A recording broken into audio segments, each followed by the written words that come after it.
آیا ہے سورہ نور کا۔ آج کل لوگ کہتے ہیں غربت، آج غربت تو میں سمجھتا ہوں شاید ختم ہو گئی ہے۔ جس کو غربت کہتے تھے، مفلسی کہتے تھے، میں اگر صحیح کہہ رہا ہوں تو ختم ہو گئی، اس لیے کہ بھیک مانگنے والے کے اکاؤنٹ میں بھی لاکھوں روپے، یہ آپ کے اخبارات چلا رہے ہیں۔ جس قوم کا بھکاری لکھپتی ہو، پھر اس قوم میں غربت کیا چیز ہے؟ آج کوئی بندہ ایسا نہیں ہے کہ جو 2 ٹائم کھانا نہ کھاتا ہو، بلکہ ایک بات کہوں، کروڑ پتی تو بیچارہ کبھی کبھی ایسا ہو سکتا ہے کسی بیماری کی وجہ سے 1 ہی ٹائم کھائے، لیکن مزدور 3 ٹائم پیٹ بھر کے کھاتا ہے۔ آج دور یہ ہے، کسی بھکاری کی بیٹی کے پاس بھی ایسا نہیں ہوگا کہ 17 پیون والا کوئی دوپٹہ ہوگا۔ آج تو بھکاری کی بیٹیوں کی بھی تجوریاں کپڑوں سے بھری ہوئی ہوگی۔ ہاں کچھ رہ گئی ہے غربت میں، اس کا انکار نہیں کرتا، لیکن وہ نہیں ہے جو آج سے 1450 سال پہلے تھی۔ وہ دور تو ایسا تھا کہ ہر گھر میں بھی چراغ نہیں تھا، جس گھر میں چراغ ہوتے تھے وہ مالدار کہلاتے تھے۔ یہ حال تھا جیسے آج بہت سی نشانیاں مالداروں کی، اس دور میں نشانی تھی ہر گھر میں چراغ نہیں جلتے تھے، چراغ جلانے کے لیے تیل نہیں ہوتے تھے۔ اس دور میں سب سے پہلے اگر کسی نے اسلام قبول کیا ہے تو 7 لوگ ہیں۔ ان 7 لوگوں میں خوش نصیب خاتون ہے جسے دنیا حضرت سمیہ کہتی ہے۔ یہ حضرت سمیہ ہے، اسلام کے نام پر سب سے پہلے جو کلمہ پڑھے وہ بھی عورت، سیدہ خدیجۃ الکبریٰ کی شکل میں۔ زملونی کا جلوہ جو دیکھے وہ بھی عورت، کمبل اڑھانے کا جو شرف حاصل کرے وہ بھی عورت، ورقہ تک لے جانے والی بھی عورت، اور ورقہ کی زبان سے سب سے پہلے یہ سننے والی کہ آپ آخری نبی ہیں وہ بھی عورت۔ عورتوں کی شان کیا ہے، عورتوں کا مقام اور مرتبہ کیا ہے اسلام کے اندر، اللہ نے کیا عظمت دی ہے، اللہ رب العزت نے کیا مقام اور مرتبے سے نوازا ہے۔ کاش لوگ اس پر توجہ کرتے۔ کسی مذہب میں دیکھیے، میں کسی مذہب پر نکتہ چینی نہیں کرتا، لیکن ایک تقابل آپ کے سامنے پیش کرتا ہوں۔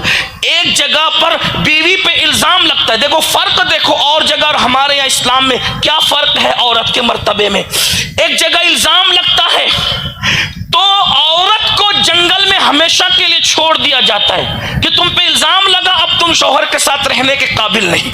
لیکن یہاں الزام لگتا ہے تو آسمان سے سورۃ النور کی آیتیں نازل ہوتی ہیں اور قیامت تک ساری قوم اس کی تلاوت کرتی ہے۔ میرے امام کہتے شمع دل مشکات تن سینہ زجاجہ نور کا، تیری صورت کے لیے آیا ہے سورہ نور کا۔ غور فرمائے، اور جگہ جنگل میں چھوڑا جا رہا ہے، اور یہاں سیدہ عائشہ صدیقہ کے لیے عرش سے برات نازل کی جا رہی ہے۔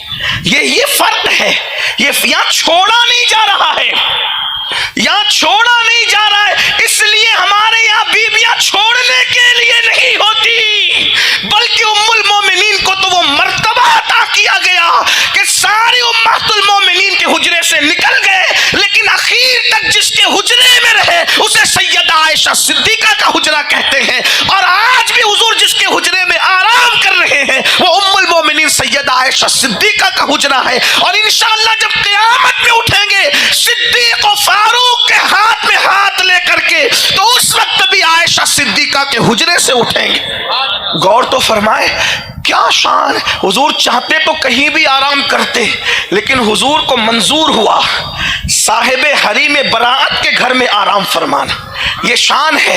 تو بہرحال عرض یہ کر رہا تھا کہ سمیہ نے جو 7 لوگ اس ابتدا میں اسلام قبول کیے، سیدہ خدیجہ، سیدنا صدیق اکبر، سیدنا مولائے کائنات، حضرت عمار، حضرت یاسر، حضرت بلال اور حضرت سمیہ، ایک فہرست ہے آغاز اسلام کی۔ سمیہ پوری فیملی کے ساتھ مسلمان ہوئی، سیدہ سمیہ رضی اللہ تبارک و تعالی عنہا، اور طریقہ یہ تھا کہ گھر گھر جا کر عورتوں سے کہتی ہے یہ مٹی اور پتھر تمہیں کیا دیں گے، وحدہ لا شریک کی عبادت کرو۔